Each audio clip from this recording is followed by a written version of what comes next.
Igreja Açores, o programa com a atualidade da Diocese para ouvir ao domingo, ao meio-dia, na sua Antena 1 Açores.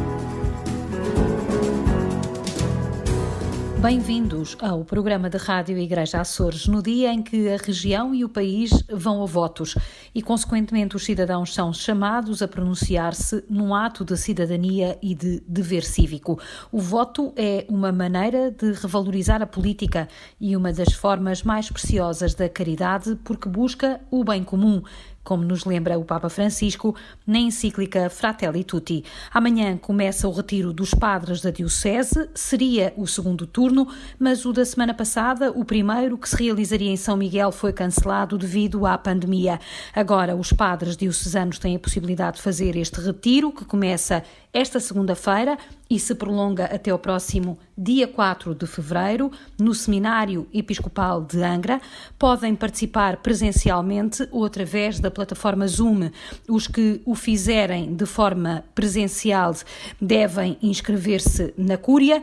Os que optarem por participar online devem inscrever-se na mesma para receber o link com o endereço para a participação. O retiro será orientado pelo cônego António Jorge Almeida, do Cabido da Sé de Viseu e reitor do Seminário Interdiocesano de São José, em Braga. Neste programa vamos ainda à Ribeira Grande para falar com o ouvidor. Antes damos uma vista de olhos pela atualidade religiosa regional. Escutar com o ouvido do coração é o nome da passagem do Papa Francisco para o 56º Dia Mundial das Comunicações Sociais. A mensagem foi publicada a 24 de janeiro. O cônego Ricardo Henriques, diretor do Serviço Diocesano da Pastoral das Comunicações Sociais, garante que é mais uma mensagem à imagem do Santo Padre e sobre a forma como Francisco olha e interpreta o mundo. Vai ao encontro daquilo que ele pensa sobre o mundo e sobre a realidade e, ao mesmo tempo, vai também ao encontro das necessidades do mundo atual. Esta necessidade de escutar com o ouvido do coração. O Papa diz que realmente o ser humano tem um desejo ilimitado de ser ouvido. Isso é importante em todas as dimensões da vida. Faz até uma fundamentação bíblica desta postura, dizendo que Israel é constantemente chamado a escutar, não escuta Israel. Portanto, temos um Deus que fala, que se relaciona com os homens e que com eles faz uma aliança de amor, não é? No fundo, para o homem se tornar aquilo que é, não é? Que é a imagem e semelhança de Deus. E este ser imagem e semelhança de Deus, na verdade, é algo que vai acontecendo na medida em que o ser humano também é capaz de escutar, não é? Esta capacidade do coração torna possível a proximidade, como ele diz na Evangelho. Há aqui uma diferença entre ouvir e escutar, não é? Porque escutar é algo que toca a pessoa. Por isso ele diz, por isso ele usa a imagem do ouvido do coração para acentuar sempre isto que é essencial no seu pontificado, que é a proximidade entre as pessoas. Não tenhais o coração nos ouvidos, mas os ouvidos no coração. O sacerdote destaca ainda a crítica subtil que o Santo Padre faz às novas plataformas de comunicação, onde a escuta está em falta. Também a referência à escuta como uma condição para uma boa comunicação, havendo aqui uma crítica mais ou menos velada, mais ou menos explícita, não é?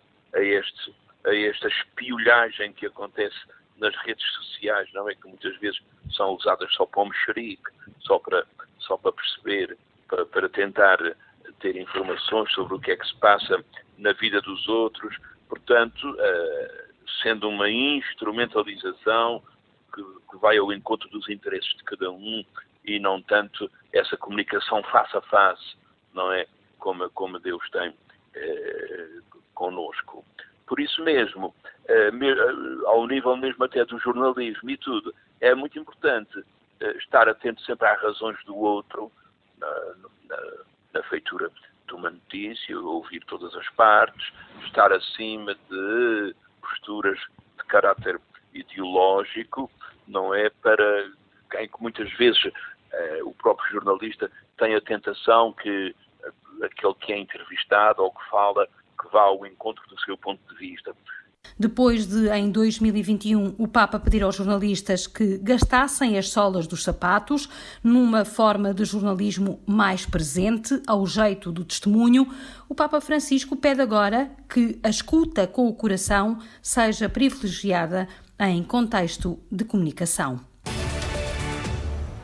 A Diocese de Angra evoca este ano a memória de Dom Manuel Damasceno da Costa, no centenário da sua morte.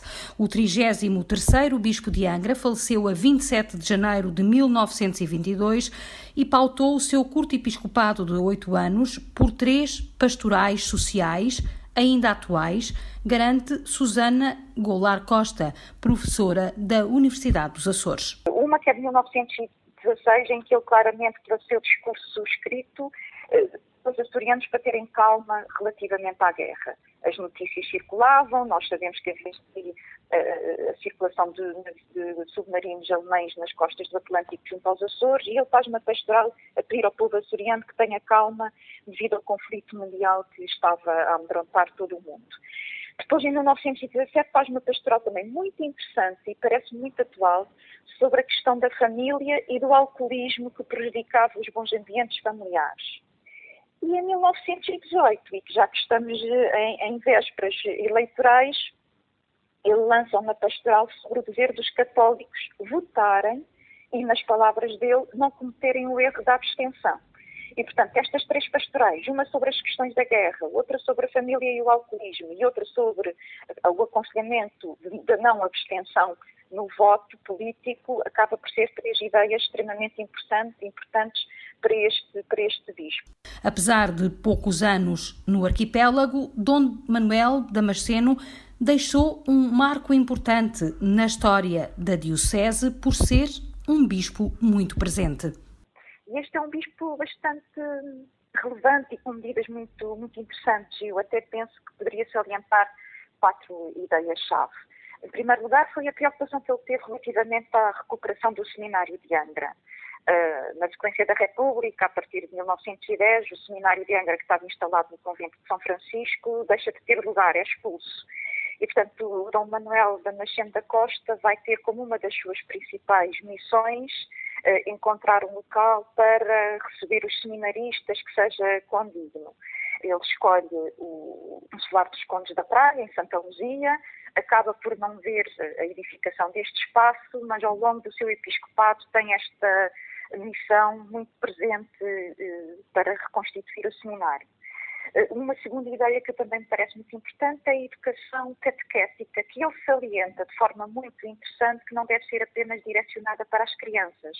Portanto, ele promove uma educação de catequese ao longo da vida. Nós hoje diríamos numa linguagem muito contemporânea que é uma aprendizagem ao longo da vida do ponto de vista da formação pastoral, doutrinal e catequética. Susana Goulart Costa destaca ainda a sua sensibilidade para a comunicação. Uma terceira ideia, já que estamos aqui a fazer uma entrevista, é que ele é um grande adepto da imprensa. Ele é o bispo que nos Açores vai implementar o Dia da Boa Imprensa, não uma imprensa qualquer, mas o Dia da Boa Imprensa, que fixa a 29 de junho e que, portanto, a partir de 1920 é celebrada na Diocese de Angra. E neste contexto, ele vai não só fundar alguns jornais, como é o caso da Atualidade em São Miguel, mas vai também apoiar diferentes jornais católicos açorianos, como a Verdade de Angra, ou Os Sinos da Aldeia, que é publicado entre 1916 e 1924, no Pico, pelo Padre Munhos da Rosa, que também é um instrumento de divulgação da imprensa católica muito, muito importante. Dom Manuel Damasceno chegou a uma diocese sem episcopado havia já 5 anos e, como tal, foi muito bem acolhido pelos açorianos que já se sentiam órfãos de bispo. Ele nunca chega a ir, como eu disse, a Paz Flores e ao Corvo, porque morre de ataque cardíaco, subitamente, em 1922, e, portanto, acaba por não ver muito das suas orientações implementadas, mas, como vemos, de facto, é um bispo muito interessante, até diz que este ataque cardíaco foi provocado por uma ferida de um tiro de revólver numa perna, em que ele tinha tentado salvar um funcionário do Pátio Episcopal de suicídio, e, portanto, é um bispo muito envolvido, muito acolhedor, muito agradado. Por exemplo, a população recebe-o de forma muito simpática em Angra, não apenas, como eu disse no início, já estava há 5 anos sem bispo, mas porque ele tem uma posição de muita proximidade com a população. O que se conta é que, por exemplo, quando ele desembarca ali junto no cais de Angra, junto à Alfândega e à Misericórdia de Angra, ele vem vestido à civil.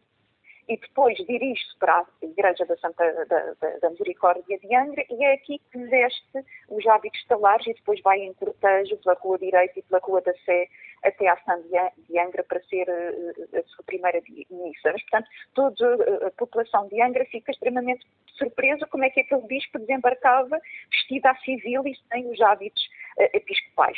O percurso do 33º Bispo de Angra também estará presente na obra sobre a história dos 500 anos da Diocese de Angra, que está a ser produzida por uma comissão nomeada pelo anterior Bispo, Dom João Lavradores. O conflito entre a Rússia e a Ucrânia é visto com especial preocupação pelos países da NATO e nos Açores, com uma base ainda com uma presença física de norte-americanos, o assunto não passa ao lado. José Lourenço, diretor do jornal Diário Insular, garante que devemos olhar para a crise diplomática com especial preocupação. Parece que se desenrola uma distância tão grande que quase não nos toca, mas tocam-nos as consequências e temos que olhar para este conflito com alguma preocupação, para não dizer muita preocupação. Não há dúvida nenhuma que a Ucrânia está a servir de moeda de troca num conflito entre o leste e o ocidente. Isso parece-me patente e evidente. E o que é que está aqui em questão? A Rússia diz, no seu argumento, que se sente ameaçada pela expansão de 20 anos da NATO para o leste europeu e pelo apoio que o Ocidente tem manifestado à Ucrânia. Ou seja, a Rússia, no fundo, está a dizer que se sente ameaçada com a expansão da NATO, a pressão sobre o território concreto russo e o apoio que o Ocidente está a dar aos países que saíram do desmantelamento da União Soviética. Bom, isto são jogos de poder que estão aqui, obviamente em questão. E, como é sabido que a Ucrânia tem manifestado o desejo, precisamente se calhar para se proteger da pressão russa sobre o seu próprio país, de aderir à NATO, e há aqui este conflito que pode, se não for bem gerido e diplomaticamente bem resolvido, pode efetivamente, se chegarmos a um ponto de guerra, e então aí a guerra já não é apenas entre dois países, mas será uma guerra à escala global e quem sabe com problemas de guerra nuclear no meio. José Lourenço acredita que o clima de tensão vai manter-se e que resulta de uma necessidade constante de afirmação russa. Eu penso que o bom senso vai entrar. Eu penso que a Rússia tem, volta e meia, uma necessidade congénita de mostrar o poder, de, enfim, evidenciar que continua a ser uma superpotência. Eu penso que, quero acreditar que estão em causa, são estes jogos de guerra, estes jogos de poder, essa movimentação, as pressões militares internas também são certamente muito grandes ainda dentro de uma superpotência ainda como a Rússia, a herança ainda daquele império soviético. Penso que são movimentações quase como uma panela de pressão que é preciso ter um escape para satisfazer toda aquela nomenclatura militar russa. Eu estou em acreditar que volta e meia existem estes conflitos quase para marcar o terreno, para marcar o poder. Acredito que a Rússia se sinta virtualmente, digamos, pressionada pela expansão da NATO para leste e que isso seja uma forma de se sentir encurralada no seu próprio território. A intervenção da América ou da NATO no conflito poderia ser, por agora, a maior preocupação para os açorianos, mas para já o jornalista garante que não há movimento atípico na base das lajes. Falar da terceira é falar da base das lajes, falar da base das lajes é falar dos norte-americanos, e nós sabemos que a base das lajes tem sempre servido os Estados Unidos e também a NATO ao longo da história como uma base de projeção de forças. O que eu posso dizer é que até o momento não temos notícia de que o movimento nas lajes seja fora do habitual. Muito embora os Estados Unidos tenham anunciado que têm 8.500 soldados prontos a serem deslocados para a área geográfica europeia, eventualmente para proteção dos cenários de crise, eventualmente intervenção. Mas, de acordo com as notícias que nos têm chegado, não tem havido grande movimento, ou pelo menos movimento fora do habitual dentro da base. Alexei, um nome fictício, é ucraniano e vive há largos anos nos Açores, onde leciona no ensino artístico. Ao longe e com uma prática religiosa assídua, assiste com preocupação para uma eventual guerra no país natal. À distância, é claro que isto é sempre diferente, não é? Nós não estamos a sentir o que as pessoas estão a sentir mesmo no local do conflito. A dizer não adianta nada, não é? Porque é sempre um conflito, podemos dizer, militar, nunca trouxe nada de bem para as pessoas, para o povo, para a comunidade, não é? E claro que sempre é muito discutível se é necessário mesmo estes conflitos, o que eles resolvem estes conflitos, o que trazem para pessoas, é muito complicado. Alexei garante que este clima tenso já se arrasta há demasiados anos, com prejuízo para os civis e para a população em geral. Eu acho que qualquer situação que se prolonga muitos anos já acaba por ser novidade, compreende? E eu acho que cada avança na sua vida, parece que conflito já é como um costume, sim, continua o conflito, pronto. E, sim, algo dizer assim, sim. O mundo assiste ao clima tenso entre as potências mundiais enquanto enfrenta uma pandemia que o vai mantendo ocupado e distraído. Entretanto, o Papa Francisco apelou aos cristãos à oração pela paz na Ucrânia. A Jornada Internacional de Oração decorreu no dia 26 de janeiro. A Diocese de Angra organizou vários momentos de oração em várias ilhas do arquipélago. Entre Vistas, com o padre Teodoro Medeiros.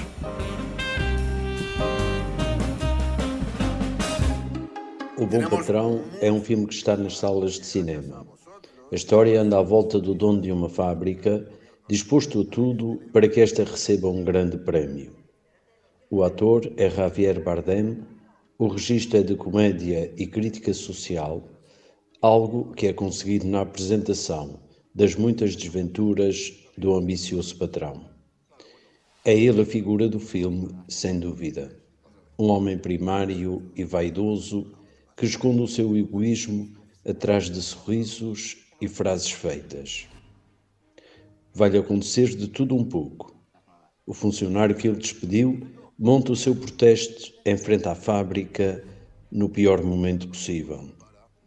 Existem problemas com os funcionários e uma atitude sua, irresponsável, vai mesmo expô-lo a chantagens.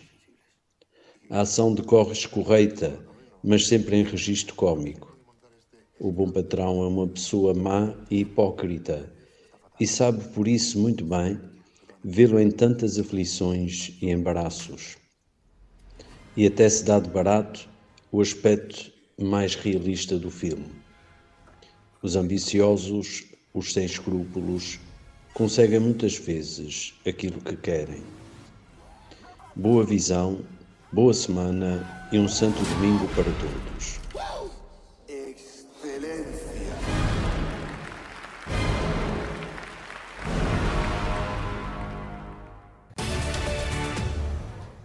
Tempo agora para pararmos na Ribeira Grande, uma das ouvidorias mais populosas das 17 ouvidorias da Diocese de Angra. Vamos ao encontro do Padre Ouvidor, Padre Vítor Medeiros, a quem agradeço a disponibilidade para esta conversa. Estamos na 19ª semana de sede vacante. Peço-lhe por isso uma leitura do momento que a Igreja Diocesana vive e que nos diga de que forma é que esta situação tem afetado ou não a dinâmica da própria ouvidoria que dirige. Pronto, eu considero que este momento para a nossa Diocese, apesar de não ser muito habitual na história recente da nossa Diocese, mas que também convida-nos uma grande comunhão e um espírito de oração e de unidade entre todas as estruturas que compõem a nossa Igreja. Desde de todos uma questão de unidade, de oração, de empenho, porque a vida da Igreja não termina sem a existência de um bispo. Todavia, a existência de um pastor que dá esta maior segurança de condução, de direção, ou de governo, como também é o próprio termo de um bispo, é governar ou orientar uma diocese. Mas a Igreja tem estruturas e por isso é que vai seguindo o seu trabalho, e essa função também de substituir a ausência do bispo no administrador diocesano, e que creio que não é apenas a minha opinião, que o nosso administrador diocesano não só tem demonstrado pelo seu trabalho ao longo de todos estes anos com os diversos episcopados que já acompanha, de grande competência, de sentido de igreja, de procura de responder às necessidades que a nossa própria diocese vai tendo, não só pela sua experiência de vigário geral nestes últimos anos, mas também vê-se que há esta comunicação, esta necessidade de nos ouvir, de nos reunir connosco, como ele tem feito nestes últimos tempos. Uhum. A ouvidoria da Ribeira Grande é uma ouvidoria grande em espaço e em pessoas, é uma ouvidoria muito povoada nas áreas mais urbanas e em algumas freguesias, muitas delas que se têm assumido como quase freguesias dormitório de Ponta Delgada, por exemplo. Estou-me a lembrar, por exemplo, do Pico da Pedra, da própria freguesia de Rabo de Peixe, das Calhetas, que tem muita gente já que só reside. Ora, isto causa naturalmente alguma perturbação, e quando eu digo aqui a perturbação pode não ser no sentido negativo do termo, mas pode provocar aqui dificuldades e vantagens na vivência em comunidade e nesta vivência de ser igreja. Como é que, em traços largos, Sr. Padre Vítor Medeiros, caracterizaria a ouvidoria da Ribeira Grande? Que problemas é que ela tem e de que forma é que os podemos ultrapassar? Olha, tudo o que disse de facto é verdade. Nós temos diversas comunidades como as que referiu, principalmente a zona do Pico da Pedra, Calhetas, Rabo de Peixe, que muita da sua população enquadra-se nesta população de dormitório, que a nível de ligação paroquial não tem com a comunidade que reside, mas sim com as suas comunidades de origem.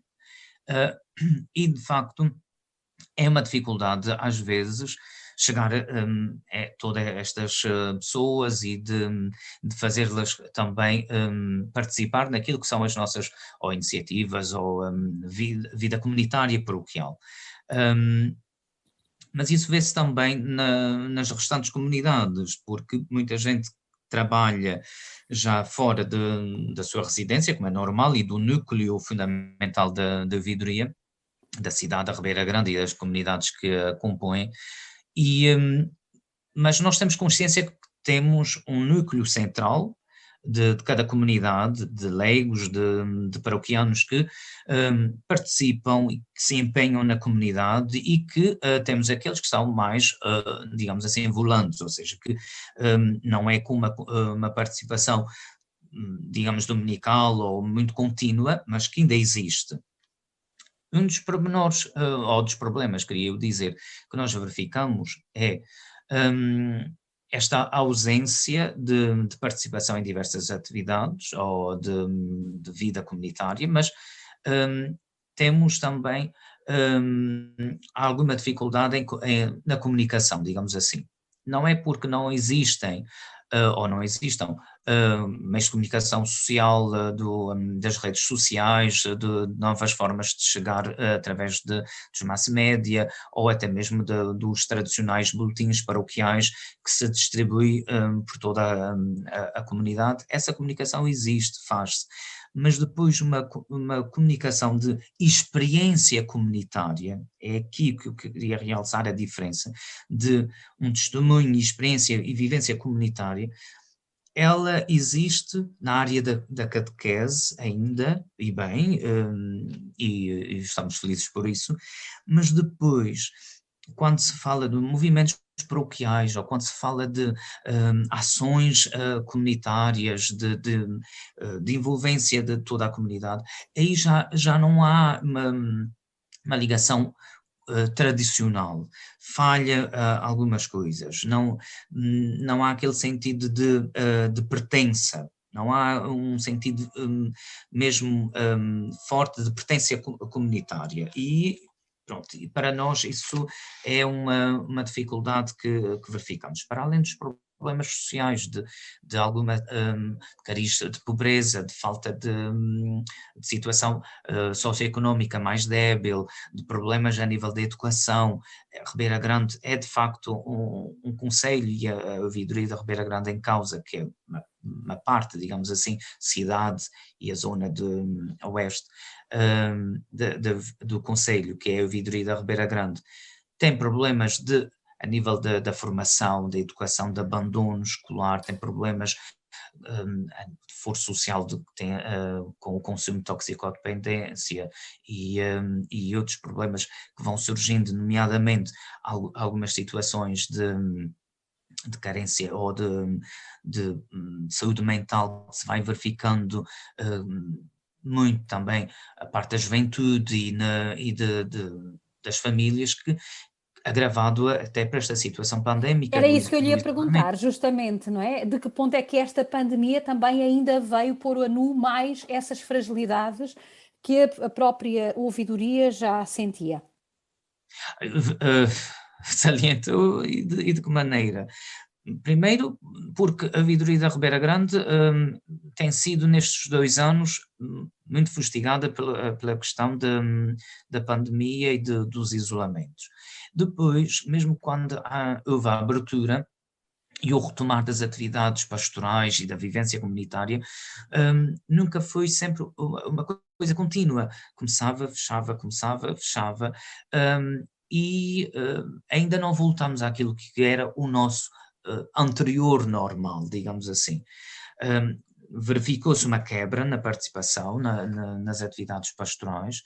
Podem dizer que também pode ser uma culpa nossa, dos responsáveis, ou seja, dos párocos, por um zelo muito grande e na preocupação de resolver estas situações da pandemia, mas neste caso a gente está sempre a proteger, não é aos padres em si, é toda a população, para que neste sentido da prevenção e do cuidado, que também se mostra aqui a responsabilidade e o respeito e o amor ao próximo, como também uma forma de vivência cristã. E por isso é que, tendo a situação que estamos a viver presentemente aqui na zona da Ribeira Grande, a nível de muitos casos de pandemia, ainda não iniciamos, por exemplo, as atividades presenciais da catequese, foram adiadas até ao dia 6 de fevereiro, era só até o dia 24, mas depois decidimos ir até o 6 de fevereiro, tendo em conta esta situação, porque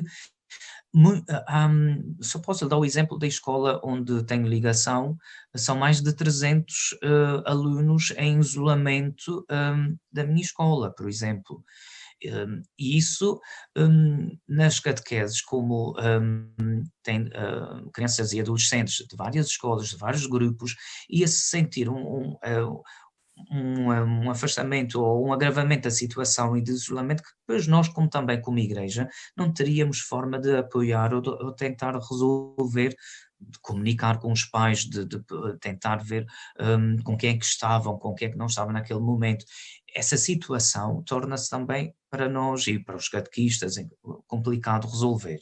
Por isso, por uma questão de prudência, decidimos, por enquanto, fazer outra vez esta situação de suspensão das atividades de reuniões presenciais das catequeses, por exemplo. E depois há também a questão da juventude, porque a ouvidoria da Ribeira Grande, ao contrário de outras ouvidorias, tem este problema muito premente. É talvez das ouvidorias com uma maior taxa de natalidade anual, e isto faz com que haja muitos jovens e há que encontrar respostas para estes jovens.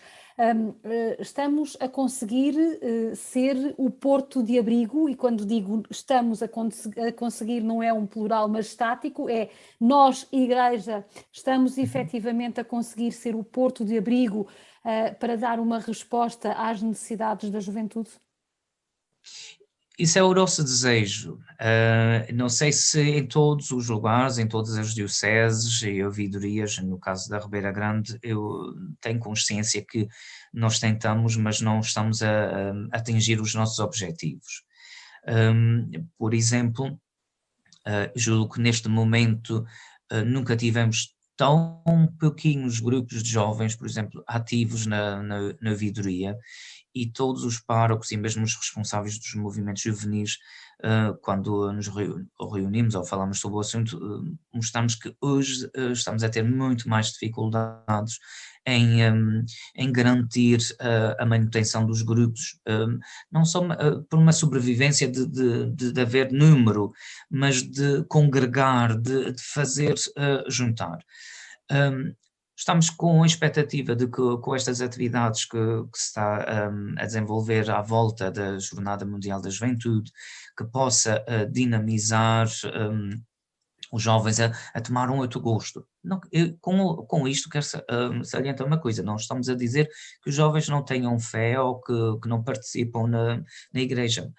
A questão de se reunirem com grupos juvenis que existiam na igreja, grupos de jovens, seja eles mais ativos ou de oração, é que não tem havido uma renovação nos últimos tempos, e que temos sentido essa dificuldade a nível pastoral. Agora, que, por exemplo, uma atividade que nós tínhamos, que era dirigida para os jovens, agora por causa da Jornada Mundial, à volta do dia 23, também foi adiada. Íamos fazer uma espécie de catequese bíblica dirigida aos jovens que quisessem descobrir ou pensar, refletir sobre a sua vocação cristã. Íamos trabalhar isso através de uma carta de São Pedro. Convidamos todos os jovens e todas as pessoas que quisessem também reavaliar a sua vocação cristã a partir daquele texto, mas numa dinâmica mais juvenil. Tínhamos convidado, e vamos adiar para fevereiro, para o dia 23, em princípio, não é? Sim. Que é o dia que se celebra sempre na Igreja JMJ. Sim. Vamos então anunciar novamente. Ainda não o fizemos para não ter que voltar a cancelar caso esta situação da pandemia isto perdure. Esperemos que não, mas nunca sabe o que pode acontecer. E então o padre Eurico Caetano ia falar e abordar este tema de forma dinâmica para os jovens e para todos os que quisessem participar, sobre o que é isto de ser chamado e porque é que se fala de vocação, o que é ser cristão, e como é que Pedro falou nisto às primeiras comunidades cristãs e como é que ele deixou o seu testemunho escrito. Para ver se a partir daí, pelo menos, começamos não só a chamar mais alguém, mas também desenvolver o interesse de alguns jovens para se inscreverem futuramente para a Jornada Mundial. Eu já participei com jovens aqui de Diocese, quer da Ilha das Flores, como depois também com alguns jovens que tinha conhecimento que estavam em Madrid, em 2011, e foi uma experiência riquíssima e gostaria que os jovens da Ribeira Grande tivessem esta oportunidade também agora que é no nosso país, de saborear isso e sentir o pulsar da juventude mundial cristã, que até pode não ser tão praticantes ou até só cristãos católicos, mas que sentissem o que é seguir um ideal e ter esta experiência de renovar a sua vida e a nossa, que, como o Papa diz, que nós precisamos do pulsar da juventude, nem que seja para nos animar e a renovar aos mais velhos que estão mais acomodados, digamos assim. A juventude, que é fundamental também neste processo em que a Diocese se encontra já há 3 anos, e que agora sofreu ainda uma interpelação maior a partir de Roma. Falo naturalmente da caminhada sinodal diocesana, mas também deste sínodo para o qual o Papa nos convoca a todos. Como é que tem sido o trabalho da ouvidoria no que respeita a estas matérias? Há, de facto, na Ribeira Grande uma noção do que é ser verdadeiramente povo de Deus? Nós sentimos que é nosso trabalho explicar sempre e constantemente. Os leigos que estão mais empenhados e que se reúnem mais, que são os representantes dos conselhos pastorais connosco, podem ter essa consciência e até poderão não sabê-la explicar teoricamente, mas sabem aplicá-la na prática, na sua vida comunitária, e isso é o que mais nos importa. Todavia, já foram feitas diversas reuniões ao longo destes anos de preparação, de resposta aos questionários, às orientações que nos foram dadas pela Diocese, e neste ano pastoral já fizemos as primeiras reuniões nas diversas comunidades para dar a orientação e apoio para a leitura e as respostas quer dos textos preparativos da nossa Diocese, como também das questões do sínodo, da fase diocesana, da auscultação às comunidades, do sínodo que o Papa Francisco nos convoca. Agora, por exemplo, eu teria esta semana numa das minhas comunidades a reunião do Conselho Pastoral para poder começar então a fazer, digamos assim, a suma das respostas dos movimentos, coisa que já não vai acontecer por 2 razões, por uma razão muito pessoal devido à intervenção cirúrgica que fiz, mas por outro lado também devido a esta situação que afeta as comunidades aqui do centro da Ribeira Grande devido à pandemia, que isto está um pouco caótico, e por isso estamos a fazer as coisas, mas um pouco mais lento. Uhum. Mas também fizemos uma coisa que acho que foi importante, e não sei até que ponto é que as pessoas deram atenção, mas nós fizemos um boletim interparoquial, nada de extraordinário, mas colocamos os textos diocesanos com as suas questões abertas a toda a comunidade, foi distribuído pela freguesia e paróquias da vidoria. Uns distribuíram porta a porta, outros provavelmente, devido à sua dimensão, deve ter feito ou publicação online ou distribuído no fim de cada Eucaristia. Havia essas 2 hipóteses. Eu, nas minhas comunidades, foi feito porta a porta. Esse boletim tinha não só a explicação do qual era o intuito da Diocese, o que é que já foi feita a caminhada sinodal, o que é que era o intuito do Papa Francisco, a explicar o que é um sínodo, o que é que nos convoca, o que é que nos impele, pedir a colaboração de todos que poderiam fazer as suas respostas, interpelações e enviar ou dar aos párocos, para que depois em Conselho Pastoral pudéssemos colocar todos à mesa, ou até mesmo se fossem muitas as respostas, criar uma assembleia paroquial mais ampla para podermos reunir, discutir todas as partilhas que tivessem sido feitas. Isso foi feito no final do mês de novembro, dezembro, mas que, sinceramente, eu nas minhas comunidades não obtive praticamente resposta nenhuma. Eu pensei que poderia haver uma maior abertura, uma maior participação, mas não aconteceu. Vou ver o que é que vamos então elaborar a nível dos conselhos pastorais, e tenho no próximo mês de fevereiro, no dia 12, reunião de ouvidoria do clero. Vamos voltar então a trilhar alguma orientação e, se for necessário, vamos partir mesmo para assembleias paroquiais para ver se há uma discussão mais ampla, para que não seja só um número reduzido de pensantes dos conselhos pastorais a dizer alguma coisa. Uhum. Recentemente, Sr. Padre, não posso fugir a esta pergunta, nós também estamos quase a beirar-nos do final desta entrevista, mas não posso fugir a esta pergunta, ainda antes de lhe formular uma última. Recentemente houve um problema na maior paróquia dos Açores, rapto de peixe, está ultrapassado? Esse problema continua, num sentido de podermos dizer que a situação é provisória, ou de facto houve o abandono da comunidade, do pároco.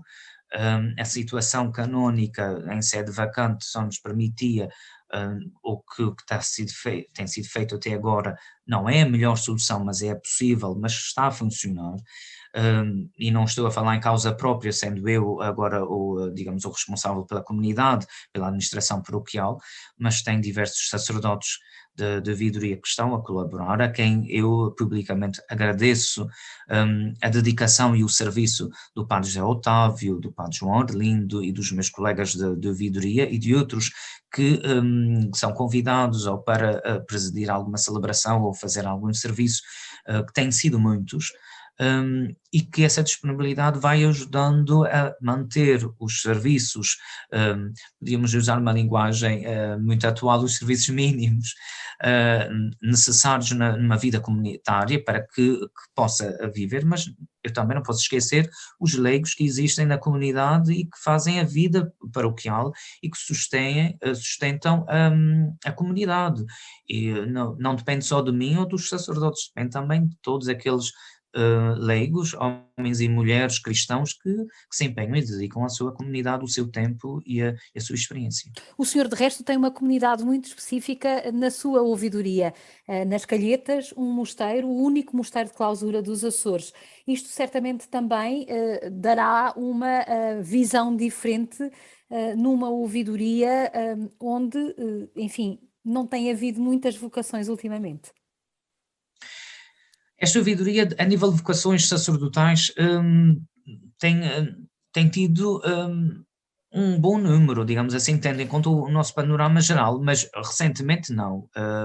Por exemplo, no seminário... Em 2000 tiveram 3 sacerdotes, depois já tiveram o padre... A comunidade da Ribeirinha, nestes últimos 20 anos, podemos dizer assim, 5 já foram sacerdotes, 5 sacerdotes. exatamente. Sim. Matriz da Ribeira Grande, outros 2. Por isso, a nível de vocações, pronto, não se prevê nos próximos tempos algum, pelo menos que eu saiba, mas devo dar graças a Deus por aquilo que tem sido a vida comunitária e vocacional desta ouvidoria, mas também dou graças a Deus pela existência das nossas irmãs clarissas. Eu tenho consciência que são um suporte espiritual muito grande para esta ouvidoria e que, mesmo no silêncio, mesmo na simplicidade de vida, quer da parte das irmãs como de muitas comunidades e paroquianos, há esta comunhão, esta ligação de mútua ajuda, de carinho para com elas e das irmãs para conosco. E julgo que isso é de salientar e é um grande pilar que ainda bem que fez relembrar para não ficar esquecido. Sr. Padre, estamos mesmo na reta final desta nossa brevíssima conversa. Muito mais haveria certamente para falar sobre a ouvidoria da Ribeira Grande. Aquilo que lhe peço é que me elenque de uma forma muito sucinta, o senhor que já é ouvidor desde 2017, se a memória não me trai, que desafios é que gostaria de ver cumpridos no imediato, para além, naturalmente, do restabelecimento de uma certa normalidade, qualquer que ela seja, da nossa vivência da fé e que esta pandemia nos abandone? Olha, eu gostaria de conseguir que a nossa igreja, a nossa ouvidoria, fosse uma ouvidoria com o seu dinamismo que eu conheci em 2002, quando cheguei como um baby priest, como dizia um sacerdote que me conheceu logo após a minha ordenação, que dizia que era um padre bebé acabado de ordenar, e que havia um grande dinamismo nas comunidades de participação, de legos, de vivência comunitária, de sentido de entrega, e que esta pandemia não nos retire isso. Gostaria de ver este dinamismo, esta entrega, esta participação e comunhão crescer cada vez mais. Somos poucos sacerdotes na ouvidoria, neste momento somos apenas 4 párocos e com dois sacerdotes a residir, que ainda, apesar de já, digamos, jubilados, mas que a sua entrega está no ativo, continua e que nos muito enriquece, que é o padre João Arlindo e o padre José Otávio, mas que gostaria de ver isto tudo crescer, não em número, mas numa experiência de fé e de amor a Deus e aos irmãos. E que as obras, que infelizmente é uma das coisas que também está a acontecer neste momento nas nossas comunidades, estamos a entrar em grandes obras estruturais das igrejas, não só a matriz, como agora também recentemente em estrutura com um novo centro pastoral, Nossa Senhora das Vitórias, que vai ser inaugurado este mês de fevereiro, mas uma coisa pequenina para a dimensão da comunidade, foi um acrescente de um anexo ao lado do Centro Social e Paroquial de Santa Bárbara, mas que estas construções e a renovação de igrejas, como vai acontecer também com a Paróquia da Ribeirinha, e as obras que todos nós necessitamos fazer, que nos dê também este alento de construir a igreja, como dizia há pouco, povo de Deus, estas pedras vivas, povo de Deus, que ao mesmo tempo que temos esse esforço da equipa sacerdotal de erguer as nossas estruturas físicas, que saibamos todos juntos, como comunidades, erguermos-nos como povo de Deus, fiel ao Senhor, na nossa simplicidade de vida, com os nossos altos e baixos, mas de continuar sempre a estender a nossa bandeira, que é Cristo. Fica o repto lançado pelo ouvidor da Ribeira Grande, mas que se estende naturalmente a toda a Igreja. Estivemos à conversa com o padre Vítor Medeiros, no 4º domingo do tempo comum, em que a liturgia nos convida a refletir sobre o caminho do profeta, caminho de sofrimento e de solidão, mas também de paz e de esperança. Até para a semana. Igreja Açores, o programa com a atualidade da Diocese para ouvir ao domingo, ao meio-dia, na sua Antena 1 Açores.